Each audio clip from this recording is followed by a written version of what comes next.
Good morning students. आज हम आपकी ये वर्कशीट को सॉल्व करेंगे। ये जेनरिक वर्कशीट है। ये 6 to 8 तक की होती है, हर सैटरडे आती है। मान लीजिए आप किसी मॉल, दुकान या शॉप में गए। नीचे दी गई वस्तुओं में से अपनी आवश्यकता और बजट के अनुसार उन्हें चुनकर शॉपिंग कोर्ट यानी कि टोकरी में डालिए और उनके नाम लिखिए। उसके बाद उनकी प्राइस दाम को जोड़कर आगे कैश काउंटर पर देने के लिए कितने नोट और सिक्कों की ज़रूरत पड़ेगी उनको लिखिए। ये वर्कशीट को मैं थोड़ा छोटा करके दिखा देती हूँ। ये जो वर्कशीट है इसके अंदर यहाँ पर मान लो कि आप एक मॉल में गए हो और आपने इन सब में से कोई चीज़ें सिलेक्ट कर ली हैं। तो अगर जो भी आप सामान लेते हो आपको वो टोकरी के अंदर डालना होगा। तो आप यहाँ पर टोकरी वाले इसमें आप इन उन चीज़ों के नाम लिखोगे। फिर आप टोटल कर लोगे अपने पास कि आपने कौन कौन सी चीज़ें खरीदी हैं, उन सब के प्राइस का टोटल कर लोगे। फिर उसके बाद जब कैश काउंटर पर जाओगे तो यहाँ पर वो बोलेगा कि इतने पैसे दे दो। जो अटेंडेंट खड़ा होगा वो पूरा टोटल करके बता देगा आपको। फिर आप अपने जो नोट उसी के हिसाब से मतलब पहले से ही टोटल करके उसके सामने रख दोगे कि ये इतने पैसे बने। और फिर कितने उसमें आप 100 के नोट दोगे, कितने 200 के नोट दोगे, कितने 500 के नोट दोगे। इस तरीके से आपको अपना टोटल करके रखना है। तो इसको अब हम सॉल्व करते हैं। मान लो कि मैं शॉपिंग मॉल में गई हूँ और मैंने अब इन सामानों में से मुझे क्या क्या चाहिए। एक तो मुझे ये बैलीज चाहिए, 299 की है ये। एक मुझे ये लेडीज़ टॉप चाहिए। एक मुझे पेंसिल्स चाहिए। और मुझे चाहिए ये रोलर स्केटर्स। कुछ नया भी करना चाहिए ना, तो ये रोलर स्केट्स चाहिए मुझे।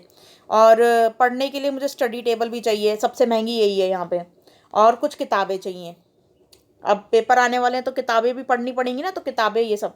तो मेरे कितने आइटम हो गए? 1 2 3 4 5 6। तो पूरे 6 चीज़ें मुझे चाहिए। तो मैं उन 6 के नाम यहाँ पर लिख लूँगी यहाँ पर। अब फिर मुझे ये जो कैश काउंटर है यहाँ पर, वो जो अटेंडेंट खड़ा हुआ है वो मुझे पूरा टोटल करके बता देगा कि आपके इतने टोटल हो गए हैं। तो फिर मान लो इसने मुझे बताया कि आपके मैम 5,700 रुपीज़ हो गए हैं। अगर आप इन सब का टोटल करेंगे, जो जो अभी मैंने आइटम लिए थे, तो उन सब का यही वाला टोटल आएगा 5,700। तो अब मैं क्या करूँगी, तो इस तरीके से मैंने ये सारे नाम लिख लिए। जैसे लेडीज़ शूज़, ये टॉप कमीज़, ठीक है। और पेंसिल, किताबें, रोलर स्केट्स और स्टडी टेबल। कितने हो गए? 1 2 3 4 5 और ये 6 आइटम हो गए टोटल। अब इन 6 के मैंने पूरा पहले ही टोटल कर लिया था इसके पास जाने से पहले, अटेंडेंट के पास जाने से पहले। अब उसमें फिर मैंने पहले ही ये मेरा टोटल जो था ये 5,700 रुपीज़ था। उसके लिए मुझे अब क्या करना पड़ेगा? कितने हज़ार के नोट निकालने पड़ेंगे? तो यहाँ पे हम देखते हैं बड़ा बड़ा। तो हमें निकालने पड़ेंगे पूरे, देखो 2,000 के 2 नोट निकालूंगी मैं, तो कितना हो जाएगा टोटल? 4,000। फिर 500 के 3 नोट निकालूंगी तो 1,500। और फिर 200 का 1 नोट निकालूंगी तो 200। ठीक है। तो अब इन तीनों का टोटल करेंगे। 4,000 में 1,500 मिलाए तो कितने बढ़े? ये हो गया 5,500 रुपये, यानी कि 5,500। अब इसमें प्लस 200 मैं कर दूंगी तो कितने हो जाएंगे टोटल? ये हमारा 5,700। तो इस तरीके से हमारा ये टोटल पूरा हो जाएगा। तो आपको मतलब मैंने जो जिस हिसाब से लिए थे उस हिसाब से ये वाली टेबल सही बैठ रही है। ठीक है।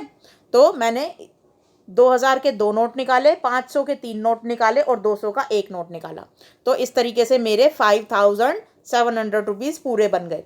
और अब यहाँ पर पूछा हुआ है नेक्स्ट, इस तरीके से आपको ये टोकरी में पूरा सामान लिखना है जो भी आप लोगे। ज़रूरी नहीं है कि मैंने जो लिया है वो आप भी लो। अगर आपको बैट बॉल पसंद है या ये टेडी बियर पसंद है तो आप ये सब भी चीज़ें ले सकते हैं। और इसके नाम आपको यहाँ पर इसमें टोकरी में लिखने होंगे। फिर उसका टोटल यहाँ पर मतलब करना होगा। फिर उसके बाद पूरा कैश ये आप अरेंज करोगे कितने 10-10 के नोट, कितने 1-1 के सिक्के, कितने 500 के, कितने 200 के, इस तरीके से अरेंज करोगे। अब लास्ट में क्वेश्चन पूछा हुआ है कि आपने वस्तुओं या सामान को क्यों खरीदा, इसका कारण भी लिखिए। तो यहाँ पर मैंने जो है कारण लिखा है कि पेपर आने वाला है तो पढ़ाई के सामान की ज़रूरत है, साथ में कुछ नए कपड़े भी लेने हैं, इसलिए मैंने ले लिए। ठीक है, तो ये है जो है, ये नीचे आ गया थोड़ा, तो यहाँ पर है करके पूरा आप फिनिश करोगे।